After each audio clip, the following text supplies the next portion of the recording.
السلام عليكم. اليوم ان شاء الله عندنا ملخص فيلم 127 ساعه. الفيلم ديالنا كيهضر على واحد الشاب مغامر كيوحل في واحد الحفره لمده 127 ساعه من بعد ما طاحت ليه واحد الحجر على يدو وبقات واحله تحت منها.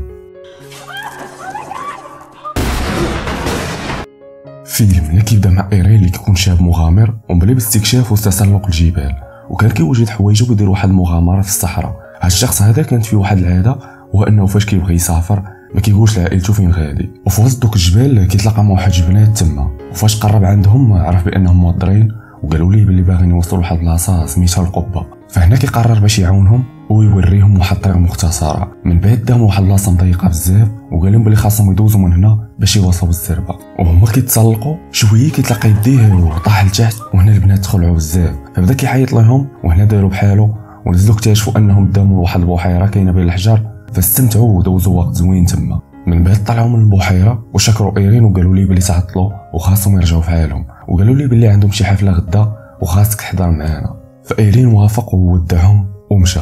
من بعد مشى ايرين وبدا كيتمشى ما بين دوك الجبال والصخر اللي كيعجبو، فاش حط رجليه لواحد الحجره وهو كيتسلق كيفقد التوازن وكيطيح هو وديك الحجره، وديك الحجره طاحت ليه على يديه ووحلات تما وما بقاش قادر يتحرك. فحاول باش يجبد يديه لكن ما كيقدرش حيت ديك الحجره ثقيله وكبيره بزاف. من بعد خرج قرعه ديال الماء، شرب شويه وحقق المكانه باش يعرف شحال ديال الوقت غادي يبقى واحل بحال هكا. من بعد بدا كيغوت ويطلب مساعده لكن بدون فائده. من بعد كيخرج داكشي اللي جايبو معاه وكان معاه واحد الموس، فقرر باش يحرك بيه ديك الحجره اعتقادا منه انه تقدر تزعزع شويه وتخلي ليه شي بلاصه منين يخرج يدو، لكن كيطيح ليه الموس وحاول باش يهزو لكن ما وصلش ليه حيت يدو حاصله. فهنا كيشوف واحد العود وقدر يجبد به الموس وبقى كيحاول يهرس ديك الحجره حتى جا الليل. من بعد جبد الكاميرا وصور راسو وقال داز نهار كامل وانا واحل بين الحجر، واي واحد لقى الكاميرا ديالي يديها لعائلتي.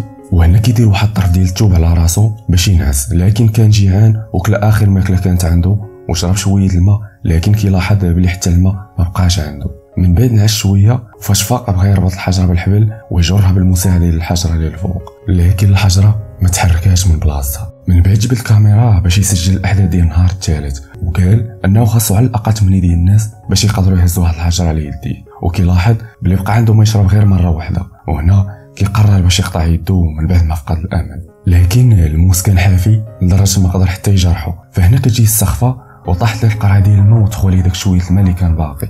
من بعد غمض عينيه وتفكر خطيبته، لكن فيقوا الصوت ديال الرعد ففرح ايرين حتى غادي يقدر يشرب ويعمر القرعه ديالو، لكن الماء كان قوي وعمر بلاصه كامله وقدر الماء يحرك الحجره، وايرين قدر يخرج يديه من تما. فمشى خرج من ديك البلاصه ومشى لطوموبيلته، لكن للاسف هادشي كان كامل غير مجرد حلم.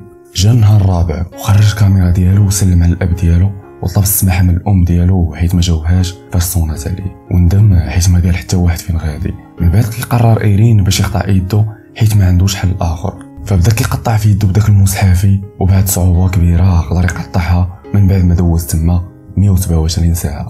من بعد ربط يدو بواحد الطرف ديال الثوب باش ما يضيعش منه الدم بزاف، وهنا كيجبد الكاميرا وبدا كيصور في الحجره ويدو اللي مقطعه. من بعد كيخرج من ديك البلاصه وشاف واحد الضاي ديال الماء وشرب منها واخا كان الماء ديالها موسخ. من بعد كيكمل طريقه وهنا كيشوف واحد العائله وبدا كيعيط لهم باش يعاتقوه حيت هو صافي فقد الطاقه بزاف ولات كتبان ليه غير الظلمه قدامه. فجات ديك العائله كتجري لعندو وعطاوه الماء وعيطوا ليه على فريق الانقاذ ورجعوه في حاله.